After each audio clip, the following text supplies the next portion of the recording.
Pemirsa pemimpin masa depan, kembali lagi dengan saya Muladi Zakaria, dan saya berada di sini sebagai kapasitas influencer yang kebetulan mencalonkan DPD untuk Jawa Barat tahun 2024 ini.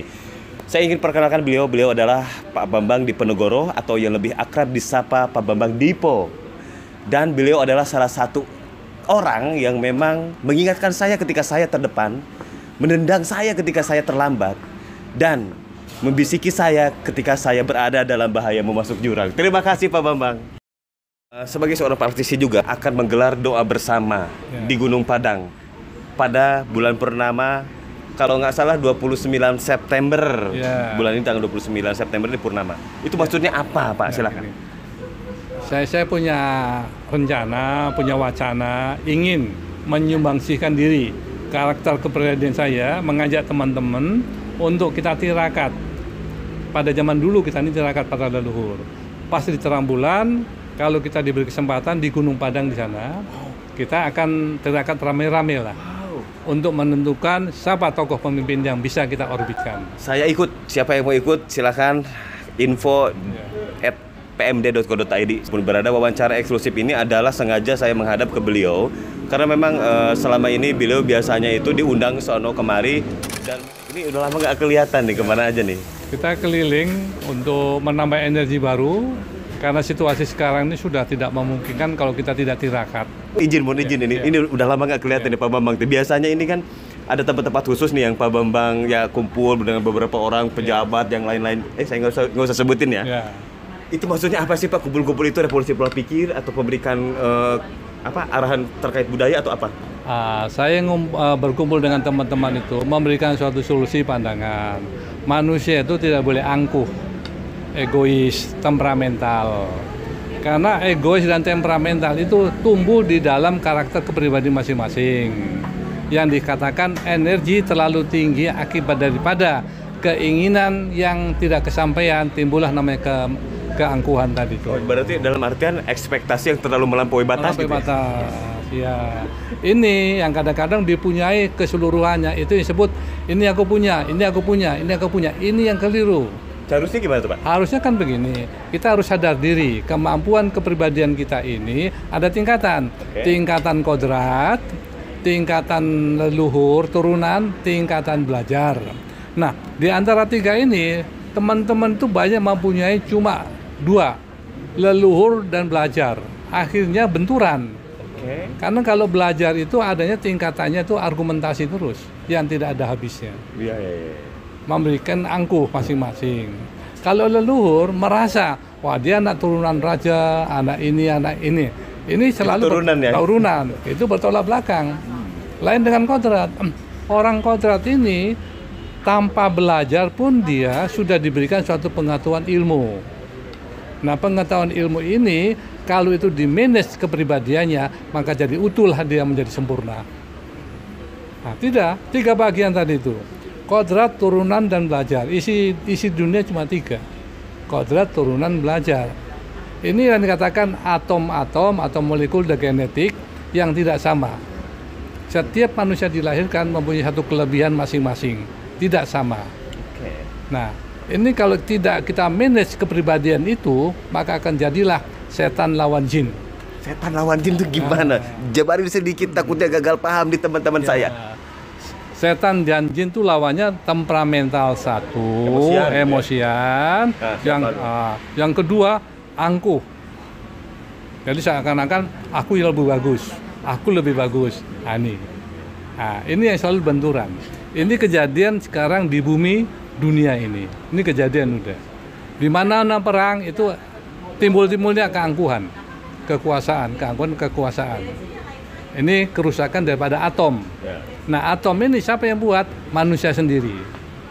Ya sekarang contoh seperti udara, gas dan kotor. Itu tanpa mereka harus memberikan suatu keterbaikan, timbullah atom-atom kecil tadi itu yang membuat temperamental manusia, hawanya panas, amarah, timbul semua di sini. Inilah atom. Berarti yang diperlukan adalah keseimbangan itu ya? Keseimbangan hidup. Nah, keseimbangan hidup itu hanya di Rahman Rahim. Ya Rahman ya Rahim, belas kasih sayang, cinta kasih. Ini harus kita punyain. Nah, berarti Pak Bambang ini kalau misalkan ngumpulin teman-teman ya, terlepas dari sebuah pejabat atau memang yang saya tahu memang Pak Bambang ada di area situ ya, itu hanya untuk mensupport dari sisi cinta kasih. cinta kasih ya. Cinta kasih itu yang selalu tanamkan. Tidak ada yang terbaik, tidak ada yang terjelek. Tapi karena dia sadar mampu memanage kepribadiannya, akhirnya dia mempunyai suatu kesadaran keterbatasan manusia tadi itu. Oke, paham, luar biasa. Saya bagikan sedikit. Dan memang ini ada yang harus saya bahas terkait pertanyaan-pertanyaan yang sebelumnya belum pernah terjawab, tapi dengan beberapa kali pertemuan dengan Pak Bambang, ini sudah terjawab, Pak. Nah, mungkin satu sedikit yang saya kepikiran beberapa waktu yang lalu, ini secara pribadi, tapi nggak apa-apa saya akan bagikan. Pak Bambang kan ahli banget nih bahasa Ibrani, Pak. Iya. Bagaimana cara Bapak komunikasi dengan leluhur pakai bahasa Ibrani itu, Pak? Ini mungkin saya baru buka di sini mungkin. Silakan. Ini bahasa Ibrani itu kan bahasa alam yang mumpuni tahu tentang situasi dan kondisi dan maknanya. Ini yang kadang-kadang orang alpa. Nah, Itu alpanya gini.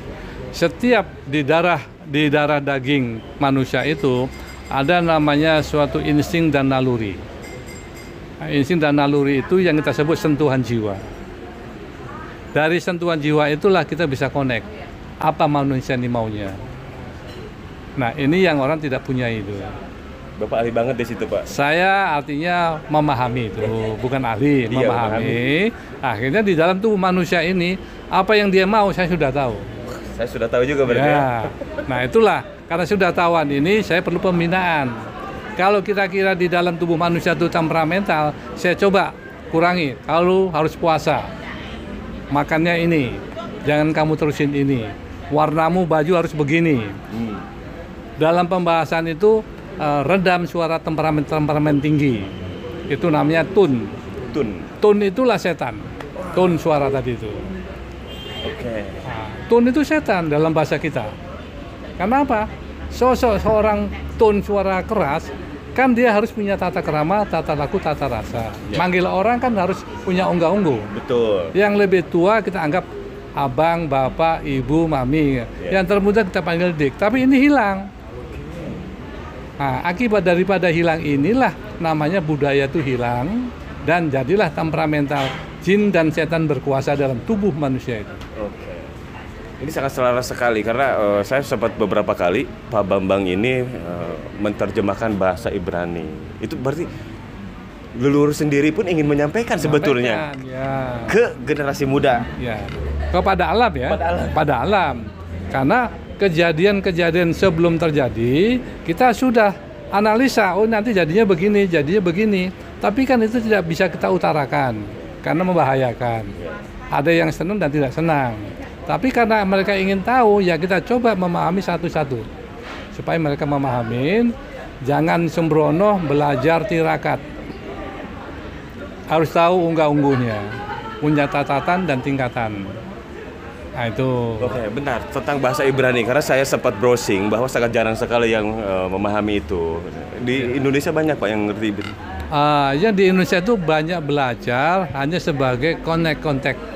Kalau saya mendalami untuk bisa berbahasa dengan alam semesta itu yang terkait saya terjemahkan dengan bahasa Indonesia atau bahasa leluhur. Itu aja. Untuk selanjutnya silahkan nanti hubungi atau DM ke saya karena ini saya rekam biar saya nggak lupa niatnya begitu. Cuma sayang banget kalau informasi penting dari seorang Pak Bambang ini yang kebetulan memang susah dicari juga. Ya kalau nggak direkam kan sayang banget, sekarang direkam dan saya bagikan ke teman-teman. Mungkin nanti ke depan saya akan kumpulkan beberapa orang, kita duduk bareng ya biar dapat arahan-arahan dan bimbingan.